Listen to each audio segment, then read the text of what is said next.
Before we start, do one thing. Subscribe now and turn on notifications. Why? Because the story you're about to hear is not just a story. It's a truth people hide for years. And if you stay with me until the end, you'll understand the moment that changed everything. The moment a quiet son stopped playing the role his family wrote for him. And maybe it'll give you the courage to rewrite your own story too. I didn't mean to hear what I heard that night, but life has a strange way of revealing people's real faces when they think you're not listening.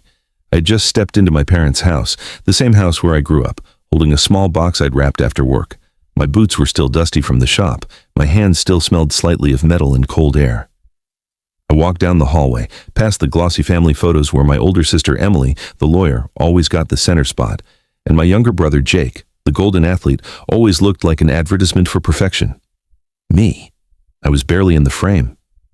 I reached the living room door, half open, a sliver of warm light leaking through. And then I heard it. My name. Followed by laughter, followed by a joke I wasn't supposed to hear. "Mark's going to love the costume," my dad laughed. "And the line about him smelling like gasoline? Perfect for the church crowd," my mom added, rehearsing something on paper. Emily chimed in. "We should save the failed mechanic punchline for the end. It'll land better." Jake snorted. "He won't say anything anyway. He never does." They were practicing a skit. About me, about my job, about the grease I could never fully scrub from my hands. They thought humiliating me on Christmas would be funny. The gift box in my hand bent slightly as I squeezed it. I didn't step inside. I didn't say anything. I just walked backwards slowly, boots silent on the polished floor. And for the first time in my life, I left without letting them know I had arrived. I drove for almost an hour with no destination. The night was heavy, cold, and somehow quieter than usual. I pulled into the only place open at that hour, a cheap gas station sitting under flickering neon lights. I parked in the back corner, engine off, and just breathed. The smell of motor oil on my jacket actually comforted me that night. It reminded me of who I was when no one was watching. I grabbed my phone and called the only person who ever saw me clearly. Lena, my accountant, business partner, and the closest thing to family that didn't share my blood. "You good?" she asked immediately. I didn't answer the question. Instead, I said, "Can you open the property file for the North Avenue complex?" I heard her typing in the background. A moment later, she said, "Mark, you should look at this, like right now." My chest tightened. I opened the files on my screen. Lease agreements, payment records, ownership documents, everything connected to the strip mall I bought years ago, including the unit where my mother ran her boutique. The boutique she bragged about, the one she said gave the family prestige, the one she hadn't paid rent on for 4 months. Lena whispered, "They're using your property, and they're behind, badly." I stared at the numbers, at the late fees, at the renewal date I hadn't signed yet, and then I scrolled to the line that froze me completely. Landlord, Mark R. Bennett tenant, Bennett's Fine Apparel LLC, my mother's store. I owned the building. They were months behind. And long before I heard the skit, I'd already highlighted the non-renewal clause. I just never connected it to them emotionally until now. "What do you want to do?" Lena asked. The answer came out calmer than I expected. Everything by the book. She didn't question me. She guided me through drafting every document: notice of default updated rent amounts, notice of non-renewal new market price, required verification papers, cover letter for courier delivery. I typed each letter slowly, not out of anger, out of clarity. When it was all done, I hit send. A single sound echoed in the truck. Ping confirmation. For once, the silence that followed didn't suffocate me. It freed me. Christmas Eve arrived at the community hall, where my mother always turned the event into her personal stage. She was glowing, directing volunteers, adjusting decorations, rehearsing announcements.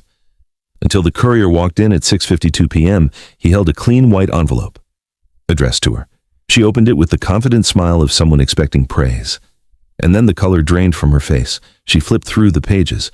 Notice of default non-renewal rent adjustments, ownership records with my name printed clearly. My father leaned over her shoulder, eyes tightening. Emily stopped mid-sentence. Jake froze. "Mark owns the building?" someone whispered behind them. My mother tried to steady her voice.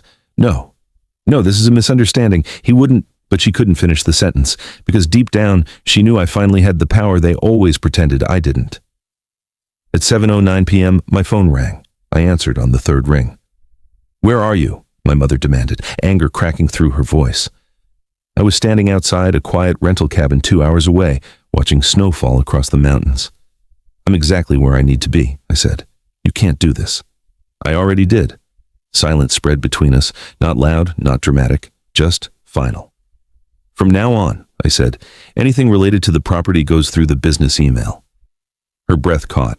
She tried saying my name again, but I hung up, not to hurt her, but because I was done being the punchline in a story I didn't write.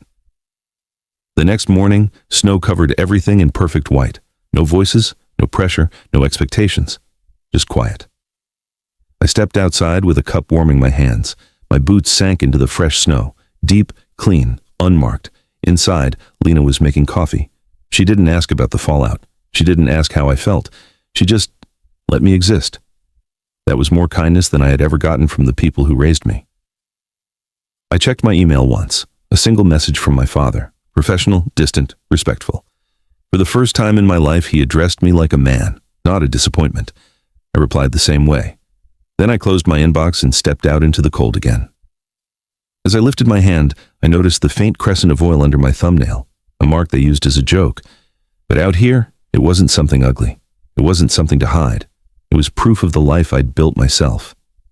Standing there, watching the snow erase every footprint behind me, I understood something. Distance isn't revenge, it's respect for yourself. If this story feels familiar, if it echoes something you've lived, stay close to this channel. More stories are coming, more truths worth hearing, and more silences worth breaking. If this story touched you, subscribe, like, and leave a comment telling me which moment hit you the hardest. Your story matters, and someone out there needs to hear it.